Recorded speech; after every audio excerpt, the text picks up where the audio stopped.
പരിശോധിച്ചു ആ മുറിച്ച കമ്പിയുടെ രൂപം, പോലീസ് പറയുന്ന എന്താ പറയാ ആക്സോ ബ്ലേഡിന്റെ ശേഷി എത്രയാണ്? 1000 ആക്സോ ബ്ലേഡ് ഉണ്ടെങ്കിലും ആ റോഡ് മുറിക്കാൻ കഴിയില്ല എന്ന് ഈ ഇരുമ്പ് ജോലി ചെയ്യുന്ന ഇൻഡസ്ട്രിയൽ വർക്കേഴ്സ് കൃത്യമായി അത് സാക്ഷ്യപ്പെടുത്തുന്നുണ്ട്. അത് നിങ്ങൾക്കും അന്വേഷിക്കാവുന്നതാണ്. ഇനി അത് മുറിച്ചാൽ തന്നെ അത് വളക്കാൻ ഒരു വ്യക്തിക്കോ 2 വ്യക്തികൾക്കോ 4 വ്യക്തികൾക്കോ സാധ്യമല്ല. അതാണ് രണ്ടാമത്തെ വിഷയം.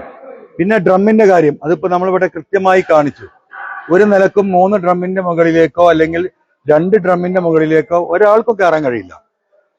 മൂന്നാമത്തെ കാര്യം, ഈ 3 ഡ്രം തന്നെ അട്ടിക്ക് വെച്ചാലും അതിന്റെ ഹൈറ്റ് ഡിഫറൻസ് നമ്മൾ കാണിച്ചു. അവിടെ കെട്ടിത്തൂക്കിയ ആ തുണിയിലേക്ക് പറന്നു പിടിക്കേണ്ടി വരും. അതും സാധ്യമല്ല. ഇനി ഇതെല്ലാം സംഭവിച്ചു എന്ന് തന്നെ വെക്കട്ടെ, ഈ വ്യക്തി എന്തിനാ ജയിൽ ചാടുന്നത്? ഇത്ര റിസ്ക് എടുത്തിട്ട് അദ്ദേഹത്തിന് രക്ഷപ്പെടാൻ വേണ്ടിയാണ്. ഈ ശിക്ഷയിൽ നിന്ന് രക്ഷപ്പെട്ട് നാട് വിടാനാണ്.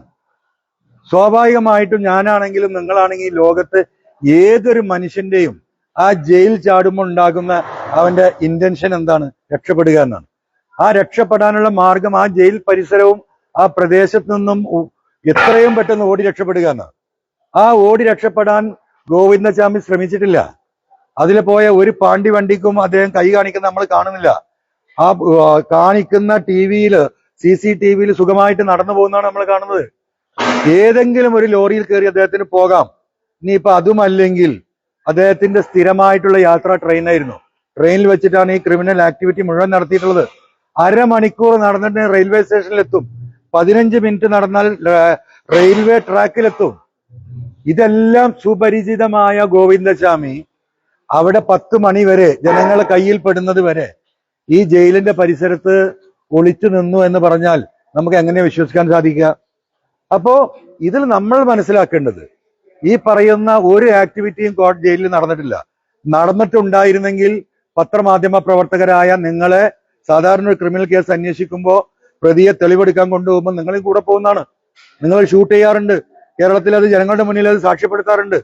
അതിനുള്ളൊരു അവസരം പത്രമാധ്യമങ്ങൾക്ക് കൊടുത്തിട്ടില്ല എന്ന് പറഞ്ഞാൽ പൂർണ്ണമായും മൂടിവെച്ചതാണ്. അപ്പോ അത് കഴിഞ്ഞ് നമ്മൾക്കത് ഊഹിക്കാൻ കഴിയുന്നത്, ഈ പറയുന്ന ജയിൽ ഉദ്യോഗസ്ഥരുടെ തന്നെ വാഹനത്തിൽ ഗോവിന്ദചാമിയുമായി ഉണ്ടാക്കിയ ഒരു അണ്ടർസ്റ്റാൻഡിങ്ങിന്റെ ഭാഗമായി പുറത്തു കൊണ്ടുവരുന്നു. ആ ജയിൽ പരിസരം വിട്ടുപോകാതിരിക്കാൻ നിർദ്ദേശം കൊടുക്കുന്നു. കുറച്ചു കഴിയുമ്പോൾ 10 മണിയോടുകൂടി താങ്കൾ വീണ്ടും അറസ്റ്റ് ചെയ്യപ്പെടുന്നു പറയുന്നു. ഗോവിന്ദചാമിയെ സംബന്ധിച്ച് ജീവപര്യന്തം എന്ന് പറയുന്നത് പരിപൂർണമായിട്ട് മരണം വരെ ജീവപര്യന്തം അനുഭവിക്കണമെന്നാണ് കോടതി പറഞ്ഞിട്ടുള്ളത്. ഇത്തരം കേസുകൾ ഉണ്ടാവാറുണ്ട്. പക്ഷെ അത് പിന്നീട് അപ്പീലും മേഴ്സി പെറ്റീഷനൊക്കെ ആയിട്ട് ആ പ്രതികളെ ഈ 15ഓ 20ഓ കൊല്ലം കഴിയുമ്പോൾ വിട്ടുപോകാറുണ്ട്. അങ്ങനെ ഒരു ഓഫർ ഈ പറയുന്ന ഗോവിന്ദചാമിയെ പറഞ്ഞു ധരിപ്പിച്ച് ഈ നാടകത്തിന് കൂട്ടുനിൽക്കണം എന്നതാണ് ഉദ്ദേശിച്ചതെങ്കിൽ പുറത്തു കൊണ്ടുവന്ന് ഞാൻ ഈ പറയുന്ന കേരളം ചർച്ച ചെയ്തുകൊണ്ടിരുന്ന VS ചർച്ച കേരളത്തിലെ രാഷ്ട്രീയ മണ്ഡലത്തിൽ നിന്ന് മാറ്റി. എന്തുകൊണ്ട് ഗോവിന്ദചാമി, എന്തുകൊണ്ടാണ് ഒരു മലയാളി പ്രതിയെ എങ്ങനെ ഉപയോഗിക്കാൻ അതിനുള്ള ധൈര്യം ഉണ്ടാവില്ല? അപ്പൊ ഇതൊക്കെ ഇനിയിപ്പോ അന്വേഷിക്കാൻ പോകുന്ന അന്വേഷണ ഉദ്യോഗസ്ഥർ അന്വേഷണം നടത്തേണ്ടതാണ്. ഏറ്റവും ചുരുങ്ങിയത് മുഖ്യമന്ത്രി ഈ പറയുന്ന രീതിയിൽ എങ്ങനെയാണ് ഈ പറയുന്ന ഗോവിന്ദചാമി ഈ പ്രവൃത്തി നടത്തിയത് എന്ന് കേരളത്തിലെ ജനങ്ങളെ ബോധ്യപ്പെടുത്തുന്നുണ്ട്. പത്രമാധ്യമ പ്രവർത്തകർക്ക് ഇത് വിസിറ്റ് ചെയ്യാനുള്ള സംവിധാനം കൊടുക്കേണ്ടതാണ്. പക്ഷെ ഒരു കാര്യം ഞാൻ പറയാം, ഇപ്പൊ ഇന്ന് നമ്മളിത് വളരെ കൃത്യമായി ജനങ്ങളെ ബോധ്യപ്പെടുത്തിയത് കൊണ്ട് ഇപ്പോ അവിടെ വേണമെങ്കിൽ ആ റോഡ് ഈ പറയുന്ന ഗ്രില്ല് അറുത്തെടുക്കാനുള്ള സംവിധാനങ്ങൾ ചെയ്തേക്കും. പക്ഷെ ഈ നിമിഷം വരെ അത് ഉണ്ടായിട്ടുണ്ടാവില്ല എന്നത് തന്നെയാണ്. ഒരു ഗോവിന്ദചാമിക്ക് ഒരിക്കലും അത് സാധ്യമല്ല.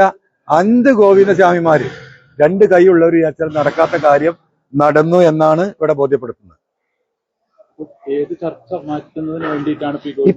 ഇപ്പൊ VS-ന്റെ ചർച്ച കേരളത്തിലെ രാഷ്ട്രീയ മണ്ഡലത്തിൽ വലിയ ചർച്ചയായതാണല്ലോ. കേരളത്തിലെ ജനങ്ങൾ ഇന്ന് വരെ കേരളത്തിന്റെ ചരിത്രത്തിൽ ഈ സംസ്ഥാനം ഉണ്ടായിട്ട് ഇതുപോലെയുള്ള ഒരു ജനകീയ പങ്കാളിത്തമുള്ള ഒരു വിലാപയാത്ര കേരളത്തിൽ ഇന്ന് വരെ നടന്നിട്ടില്ല. എന്തുകൊണ്ടാണ് ജനങ്ങൾ, കമ്മ്യൂണിസ്റ്റുകാർ, പാവപ്പെട്ടവര്, തൊഴിലാളികള് VS-നെ സ്നേഹിച്ചത്, ഈ രീതിയിൽ സ്നേഹിച്ചത് എന്ന ചർച്ചകൾ വന്നു. VS എടുത്ത നിലപാടുകൾ വന്നു.